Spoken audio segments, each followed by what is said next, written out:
السلام عليكم ورحمة الله تعالى وبركاته. نبضي داود يا دمانتين كسو دوادا عارف ميدي تاج فيديوغينن waxaynu kaga hadlaynaa sida aad ku qarsan lahayd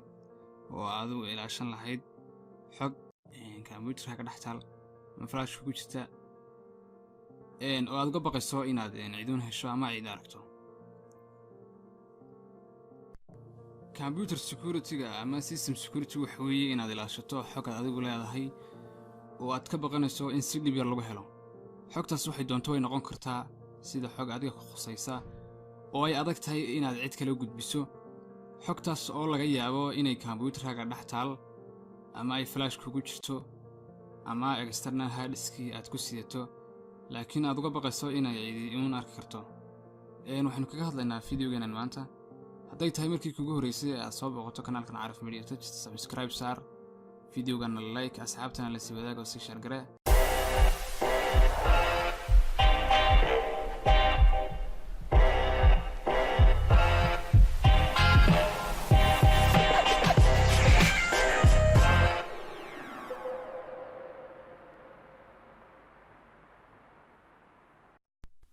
markaynu doonayno inaynu datadeena qarino tusaale halkaa waxaa noo yaala folder ay ku qoran tahay secret data. folderkaas wuxuu yaala desktopka. folderkaas aan furno marka folderka waxa ku jira folder kale iyo video document iyo sawir baa ku jira. marka intaanu doonayno inaynu qarino laba hab oo qari kartaa. habka ugu fudud ee aynu ku qorin karno waxa weeye imika halkan intaan right click siino halkan kaliya waxaan ku aragnaa view iyo story group iyo refresh custom this folder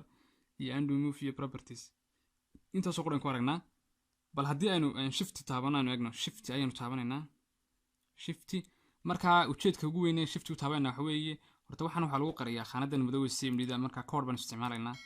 shift waxay taraysaa marka hore marka doonayso wax qariso waxa weeye inaad location ka soo akhrisato. marka shift waxay sameynaysaa waxay leedahay halkan aan taaganahay location-keeda noo soo akhriidana CMD-da noogu soo fur. kadibna shift waan taabanayaa anigoo shift haya ayaan right click siinaya halka kadibna waxa ku soo biiray option ka la yaho open. marka adiga open command prompt ku soo qoray aniga open waxa laga yaabaa open shell window here buu oranaya. marka waa kan marka iminku wuxuu soo akhrinayaa data taale waa sida user-ka Arif base user-ka la yaho dana desktop-ka taala kadibna waxay ku sitaa folder-ka secret la yaho ayaad hadda taagantii bilay. okay baanu leenahay inta markaynu eegno ayaan waxaan isticmaalnaa code loo yaqaano attrib baan leenahay. attrib waa ATTRIP b4 buuga. marka attrib markaynu ahno shayga magaciisa baynu qoraynaa. tusaale waxaynu qoraynaa kan waxaan nooga dhigtaa fanta baynu nooga dhig fanto kadibna waxaan leenahay fanta plus s plus h intaas inta baana kadibna enter baan leenahay. bal waxa dhacayna aragno halkaana idinka u jeeda sawirkaana imika wuxuu fanta lama helin. sababta loo heli waayo waxa weeye formatkeedii baa maqan. marka aynu ku celino waxaan cadaynaynaa waxaan wuxuu yahay dot baan leenahay waa jpg baan leenahay enter waynaga nidhi imika automatic buu qariyay waad aragtaan. marka hore imika ma taal fanta meesha ma taal waad aragtaan. marka hore wuxuu diiday formatkeedan la sheegin oo sawirka marka taalo kala sawirada kala formatkooda la sheegay wuxuu yahay jpg waxaas weeyay. marka aan ku daray sumadeedii aan ku daray extension .jpg-geedii oo ka qariyay. marka taalo kale marka doonaysa inaad aad soo muujiso fantadii kale oo aad dib u aragto aad ka qaado waxaan qoraynaa iyadana intii kale attrib fanta .jpg deena waxaan leenahay halkii aynu plus ka dhigno minus s space minus h kadibna enter baan leenahay aynu halka aragno wata soo gashay fanta waad aragtaan wata soo gashay. sidoo kale kuwan kalena sidoo kale iyagana waad qarin kartaa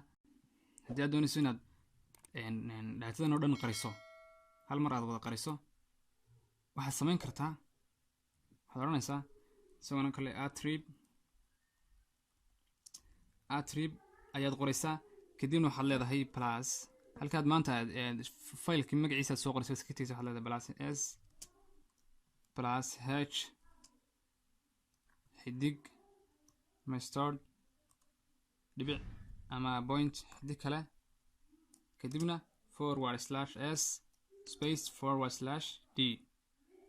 enter baan leenahay aan aragna waxa dhaca already wixii way ka baxeen ma aragtaan marka folderkeena haddaynu ku noqono folderkeena secret waa kan xoog kuma jiraan marka waa security aad u fiican oo haddaad computerkaaga qof u dhiibayso oo aanad ahayn faylashan meelaad ku qariso ama aad meelaad ku xidho sidan ayaad u qarsan kartaa marka qofkii maxaa ku waajiba qofkii doonaya inuu faylashan arko qofku markuu ugu horeyso horta faylku meeshu aad ka qarisay inuu yaqaan faylka magaciisa waynu hayaa locationka waynu garanaya marka ku adkaanaysa qof kula joogo ku arkay mooyaan qof kale sidoo ka heli kara waad adkaanaysa marka imika waad aragtaan halkan way maran tahay xoog kuma jiraan markaynu doonayno inaan soo wada celino waxaynu sameynaynaa iyadana attrib plus attrib waxaan leenahay minus s minus h xidig point xidig kale space /s space /d kadibna enter baan leenahay kadibna halkaa aynu eegno waa taa dhaatay dib ugu soo noqotay marka haddaynu eegno tusaale kale flashta iyo waxyaaba la midka bal aynu computerkeena gudaha u gallo imika halkan waxaa yaala partitiono fara badan marka alphabetical order buu sameeyaa computerku marka partitionada sameeyo imika halkan tusaale kale c letter baa qaadatay halkana d letter buu sitaa halkan e buu qaatay halkan xidhan waa f halkan imika flash weeye waa usb flash weeye oo maxaa ku qoran h imika bal aynu ka saarno aynu dib ugu soo celina flashtii HT buu qaadanayaa waa weeye alphabeticalka buu qaadanayaa waa tan dib ugu soo noqotay flashta marka flashta iyada laftarkeeda maxaan sameyn karnaa iyada laftarkeeda ama inaad intaad halkan sidii u hayso aad kadibna open aad tiraahdo oo uu soo akhriyo eeg iyada muxuu soo akhrinayaa h qura tii hore halkan muxuu soo akhrinayay way fara badnaayeen daatada users waxaasoo dhan soo taxayay laakiin kan muxuu sameynaya h qura si kale waad sameyn kartaa ZMD inta sideeda u soo kiciso oo aad xagan ka soo kiciso ayuunba maxaa sameynaysaa waxay siitay xarafka h baad laba dhibcood ku daraysaa kadibna inta rubaad leedahay waad aragtaan waa isku miduun marka maxaad sameynaysaa iyadana tusaale waxaanu qarinaynaa sawirka ay ku taal IT sawirka formatkiisa aanu eegno sawirka waa GPG file IT baa ku qoran marka isagan waxaan leenahay attrib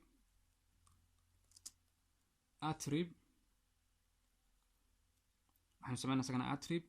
kadibna faylkii baan qoraynaa it.jpg